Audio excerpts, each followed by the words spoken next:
All right, now we're going to take what we learned from our compression and tension segment, and we're going to start shaping. This is a 4-pound cylinder. It's pulled as tall as I'm comfortable with, as thin as I can manage right now, and it's somewhere in the 13-inch range. So we're going to stiffen this clay up using a torch.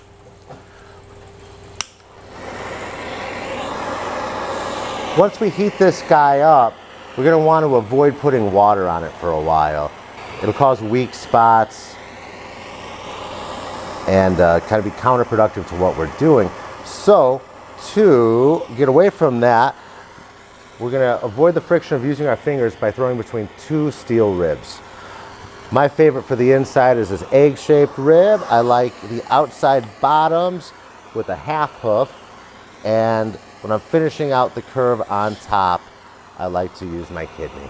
We don't want it too dry, but we want to get rid of that tackiness on the outside. Stiffen that clay up, make sure it's strong. Start laterally stretching.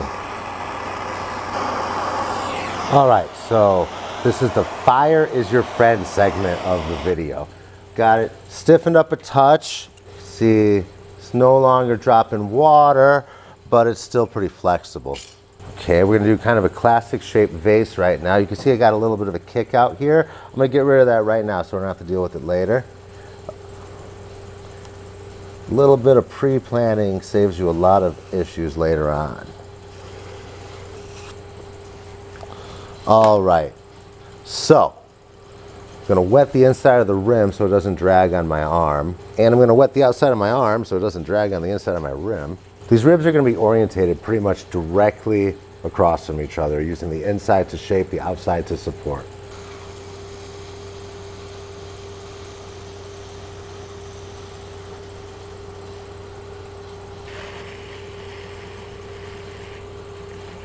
Want to get rid of the slurry off of there so you don't get it jammed up or the rib caught. I'm using more pressure on the inside than on the outside.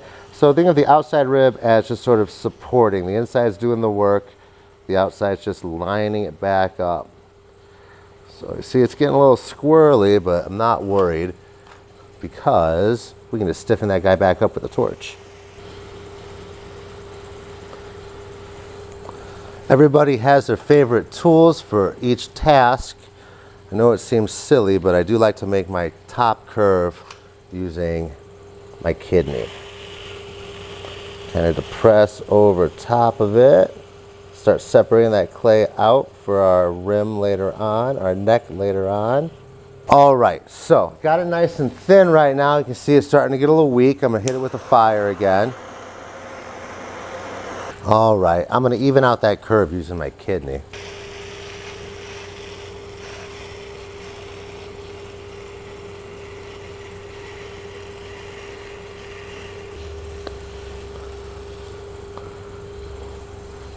All right, got the shape just about how I want. You can see you got a little bit of deflection in that curve.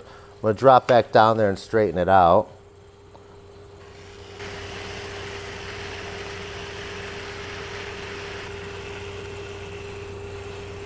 I'm going to separate the neck from the shoulder right now.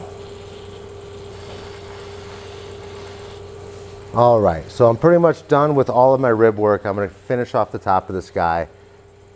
I'm going to dampen it up, see if I can get it back on center here real quick.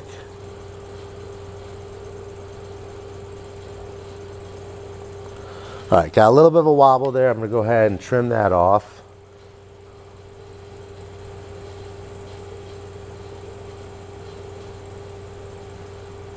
As the clay loses some of its plasticity due to drying, you're going to have trouble collaring. So what we're going to do is we're going to cap and roll to the center to tighten this up. Pretty much I'm going to grip the rim right here. I'm going to cap it and I'm going to bend it in to create a smaller opening on the top.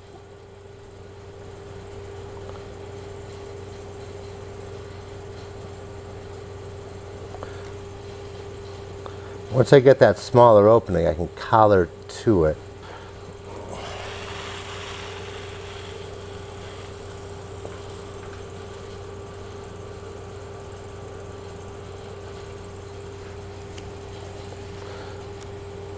Okay, pretty much got it where I want it.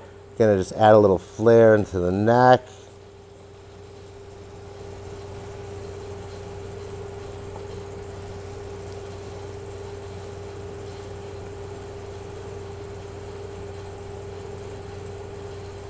You say, oh, but Eric, that is an ugly vase. It's not too late. We can make one more pass and stretch it out just a little bit more.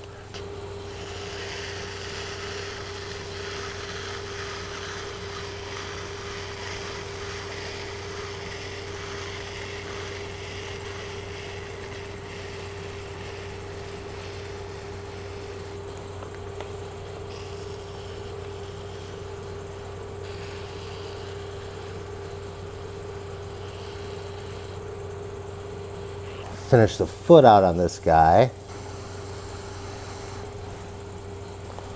So I do like to finish the tops of these out with a profiler. Got this little guy right here, a couple different shapes. Give you that nice line on the lip that everybody's looking for. All right, so despite our best efforts, this is an ugly vase. I'll show you what I do with those. Sometimes you have to camouflage your errors. That's a little bit of white stoneware slip. Yeah, just a little bit more because this one's particularly ugly.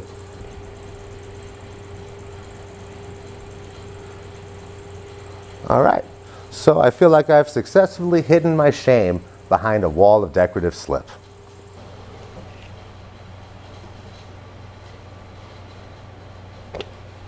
All right, not too bad on the thickness though.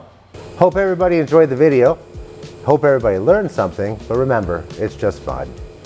Well, thanks for watching. If anybody has any questions, you can email me at eric@bealpottery.com and follow us on Instagram.